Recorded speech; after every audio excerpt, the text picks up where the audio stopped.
Stablecoin makin tenar dan dianggap sebagai pintu masuk yang paling mudah untuk mengenalkan publik ke dunia kripto dan juga blockchain.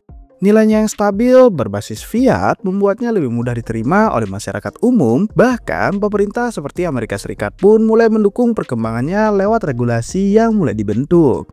Kalau Amerika Serikat serius soal ini, adopsi kripto bisa meluas lebih cepat dari yang kita kira. Tapi sebelum kita bahas lebih dalam, jangan lupa like dan subscribe dulu ya guys, biar gak ketinggalan konten-konten menarik dari Republik Rupiah. Oke, langsung aja kita ke videonya. Let's go!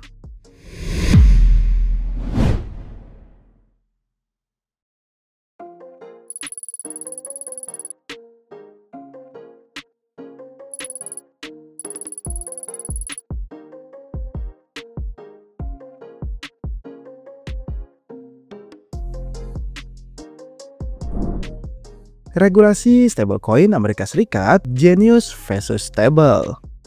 Dua rancangan undang-undang besar tengah dibahas di Amerika Serikat untuk mengatur stablecoin, yaitu Genius Act dan Stable Act. Meskipun keduanya memiliki banyak kesamaan, terdapat perbedaan penting yang bisa berdampak besar pada industri kripto ke depannya.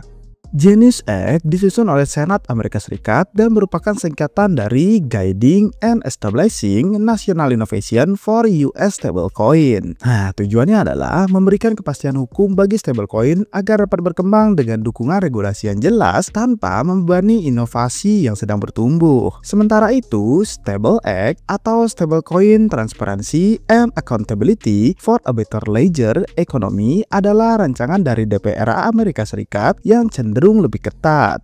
Fokus utamanya adalah akuntabilitas dan pengawasan lebih kuat dari regulator federal terhadap penerbit stablecoin. Nah, perbedaan paling menonjol adalah soal penerbit stablecoin, di mana Genius Act membolehkan negara bagian untuk tetap mengatur stablecoin dengan kapitalisasi pasar di bawah 10 miliar dolar. Sedangkan Stable Act mengharuskan menghapus batas tersebut, memberikan wewenang lebih besar ke regulator federal. Artinya, Stable Act mendorong sentralisasi pengawasan yang lebih luas. Soal stablecoin algoritmik, Genius Act hanya meminta kajian dari Departemen Keuangan. Namun, Stable Act langsung memberlakukan moratorium selama 2 tahun untuk penerbitnya. Nah, regulasi ini menunjukkan pendekatan Stable Act yang lebih hati-hati, mungkin karena trauma terhadap insiden seperti runtuhnya Terra Luna kemarin dengan stablecoinnya bernama UST.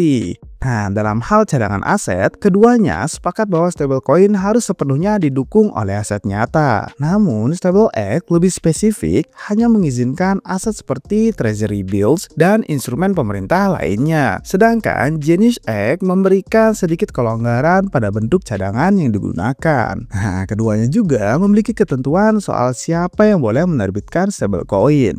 Keduanya menyatakan hanya pihak bank, credit union, atau institusi non-bank yang telah mendapatkan persetujuan. Namun, Stable Act menambahkan larangan bagi individu yang pernah dihukum karena kejahatan berat untuk menjadi pejabat dalam perusahaan penerbit. Selain itu, Stable Act memberikan waktu 2 tahun kepada penerbit untuk menyesuaikan diri. Sementara Genius Act tidak menyebutkan batas waktu yang jelas, tapi lebih membuka peluang kolaborasi internasional dengan negara-negara yang memiliki rezim regulasi yang serupa. Nah, yang terakhir, keduanya menegaskan bahwa stablecoin tidak dikategorikan sebagai sekuritas. Bahkan, Genius Act juga menyatakan stablecoin bukanlah komoditas, sehingga menyingkirkan kemungkinan pengawasan oleh SEC dan CFTC. Pembentukan regulasi ini adalah kabar baik bagi industri yang selama ini terjebak dalam ketidakpastian hukum. Nah, dengan adanya dukungan bipartisan di Kongres dan dorongan langsung dari Presiden Trump untuk segera disahkan sebelum masa reses, regulasi stablecoin di Amerika Serikat tinggal menunggu waktu saja untuk diresmikan dan diberlakukan. Adopsi stablecoin oleh perusahaan besar. Di luar ranah regulasi, perusahaan besar mulai serius mengadopsi stablecoin dalam operasional di perusahaan mereka. Misalnya, New York Stock Exchange melalui perusahaan induknya Intercontinental Exchange atau ICA menggandeng Circle untuk mengintegrasikan stablecoin USDC ke sistem keuangan global. Nah, ini merupakan langkah besar karena New York Stock Exchange adalah simbol dari sistem keuangan tradisional dan keterlibatan mereka menandakan penerimaan institusional terhadap stablecoin. Sementara itu, BlackRock telah meluncurkan stablecoin FRX-USD melalui kerjasama dengan Frax Finance. Nah, yang menariknya, stablecoin ini didukung oleh dana tokenisasi milik BlackRock itu sendiri, yaitu Build Fund, yang dimana berisikan aset tradisional seperti treasury bills dan cash equivalents. Adopsi ini menunjukkan bahwa stablecoin tidak hanya dilihat sebagai alat pembayaran, tapi juga instrumen keuangan yang terintegrasi dengan aset dunia nyata. PayPal juga tidak mau ketinggalan. Mereka tengah memperluas penggunaan stablecoin PYUSD untuk transaksi global melalui platform Hyperwallet yang mereka akuisisi. Nah, tujuannya adalah mempercepat dan menyederhanakan pembayaran lintas negara bagi pengguna individu ataupun merchant. Dengan basis pengguna global dan infrastruktur yang kuat, PayPal bisa membawa stablecoin ke ratusan juta orang dalam waktu singkat. Nah, adopsi ini bukan cuma soal efisiensi, tapi juga memperbesar kepercayaan masyarakat terhadap teknologi blockchain karena digunakan oleh nama-nama besar yang sudah lama dipercaya oleh publik. Jenis-jenis bisnis model stablecoin. Bisnis model stablecoin pun mulai beragam. Tergantung bagaimana cadangannya disusun, ada 3 jenis utamanya, yaitu pertama, full reserve seperti USDC. Nah, stablecoin ini didukung 100% oleh aset liquid seperti uang tunai atau surat utang jangka pendek. Nah, model ini sangat aman dan cocok untuk transaksi, tapi profitability-nya sangat rendah karena hasil dari aset cadangan tidak besar. Nah, yang kedua, fractional reserve seperti Tether atau USDT dan USDS. Stablecoin ini menempatkan sebagian cadangan asetnya pada aset yang berimbal hasil tinggi, seperti surat utang korporasi atau logam mulia. Nah, keuntungannya lebih besar, tapi risikonya juga lebih tinggi, apalagi jika pasar sedang volatil. Yang ketiga, no reserve, yaitu stablecoin algoritmik seperti LUSD.